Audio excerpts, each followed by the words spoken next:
शकुनी को स्वर्ग क्यों मिला? जानिए शकुनी के पासों का रहस्य। इंसान के कर्मों के आधार पर उसे नरक या स्वर्गलोक की प्राप्ति होती है। मगर क्या आपको मालूम है कि जिस शकुनी ने अपने जीवन काल में केवल पाप ही पाप किए थे, उसे नरक नहीं बल्कि स्वर्गलोक की प्राप्ति हुई थी। जो पापी अपनी ही बहन के बच्चों की हत्या का कारण बना हो, उसे कैसे स्वर्गलोक की प्राप्ति हो सकती है? जिसके षड्यंत्रों ने महाभारत की रचना की, उसे कैसे भला स्वर्गलोक की प्राप्ति हो सकती है? तो चलिए आपको बताते हैं शकुनी का स्वर्गलोक जाने के पीछे का असल कारण। गांधार देश के राजा सुबल के 100 पुत्र और एक पुत्री थी। सबसे छोटे पुत्र का नाम शकुनी और पुत्री का नाम गांधारी था। शकुनी की पत्नी का नाम आरशी था। शकुनी के 3 पुत्र थे, जिनके नाम उलूक, वृक्कासुर, विप्रचित्ति था। धर्म ग्रंथों के अनुसार एक बार राजा सुबल ने गांधार में एक बड़ा यज्ञ रखवाया, जिसमें कई बड़े बड़े ऋषि मुनि पधारे। तभी यज्ञ में मौजूद एक ऋषि ने राजा सुबल को गांधारी के बारे में एक ऐसी बात बताई, जिसे सुनकर राजा सुबल अपनी पुत्री को लेकर चिंतित हो उठे। ऋषि मुनि ने राजा सुबल को बताया कि उनकी पुत्री गांधारी की कुंडली में एक दोष है, और वह यह है कि जैसे ही गांधारी का विवाह होगा, उसके पति की मृत्यु हो जाएगी। अब इस बात से चिंतित राजा सुबल ने एक उपाय निकाला। राजा सुबल ने अपनी पुत्री गांधारी का विवाह एक बकरे से कर दिया और विवाह के पश्चात उस बकरे को मार दिया। ऐसा करने से गांधारी की कुंडली से वह दोष हट गया। जब गांधारी की शादी के लिए धृतराष्ट्र का रिश्ता आया, तो शकुनी को यह रिश्ता जरा भी पसंद नहीं आया। शकुनी का मत था कि धृतराष्ट्र जन्मांध है और उनका सारा राजपाट तो उनके भाई पांडु ही देखते हैं। शकुनी ने अपना मत दिया, पर होनी को कौन टाल सकता है। गांधारी का विवाह धृतराष्ट्र से हुआ और वह हस्तिनापुर आ गई। मगर किस्मत का खेल, न जाने कहां से धृतराष्ट्र और पांडु को गांधारी की कुंडली और प्रथम विवाह का पता चल गया।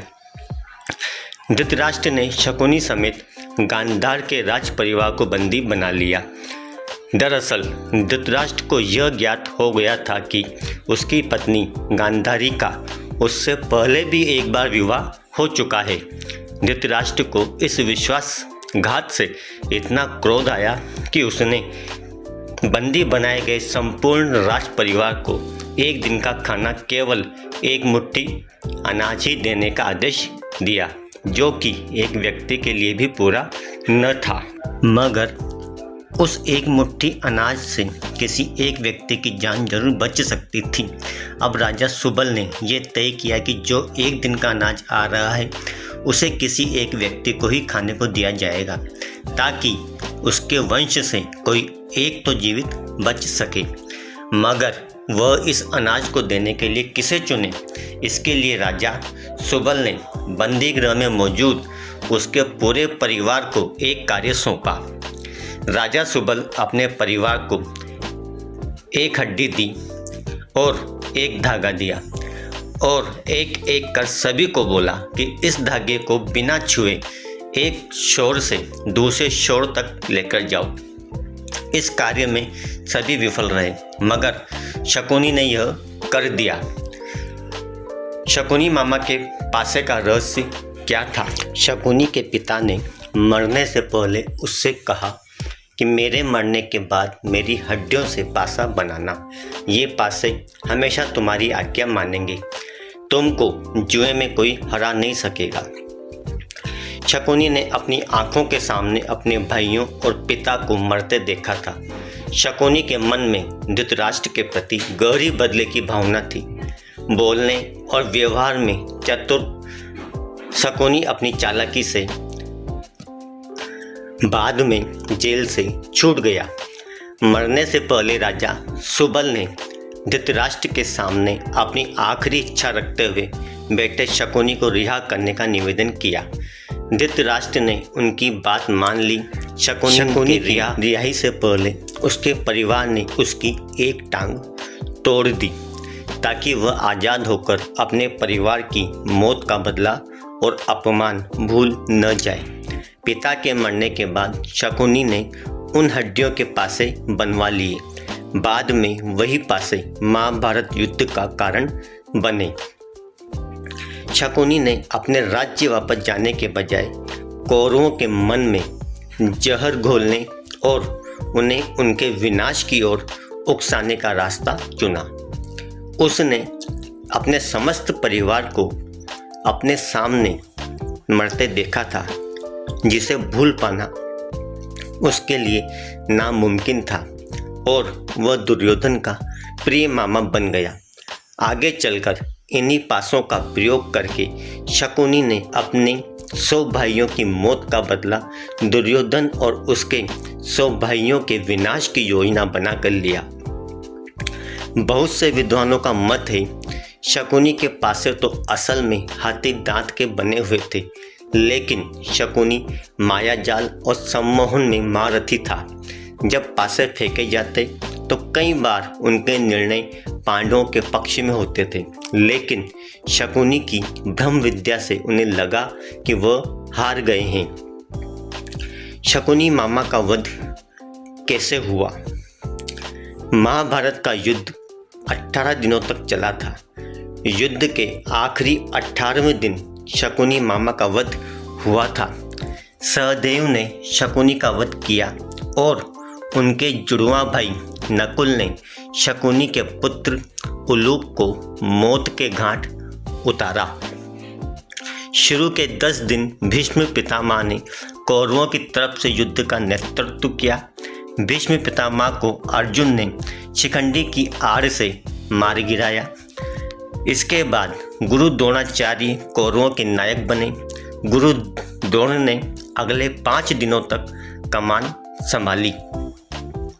द्रोणाचार्य ने ही 13वें दिन चक्रव्यूह की रचना की, जिसमें अर्जुन के बेटे अभिमन्यु को फंसाकर कौरवों ने वध कर दिया। 14वें दिन अर्जुन ने जयद्रथ को मार गिराया, क्योंकि उसने ही पांडवों को अभिमन्यु की मदद करने से रोका था। 15वें दिन युधिष्ठिर व भीम ने अश्वत्थामा की मृत्यु का भ्रम फैलाया और धृष्टद्युम्न ने द्रोणाचार्य का सर धड़ से अलग कर दिया। अगले 2 दिनों तक युद्ध में कर्ण कौरवों के मुखिया बने। 17वें दिन अर्जुन ने कर्ण को खत्म किया। युद्ध के आखिरी 18वें दिन शल्य ने कौरवों की तरफ से मोर्चा संभाला। 18वें दिन ही सहदेव ने शकुनी का सिर काटकर वध किया था।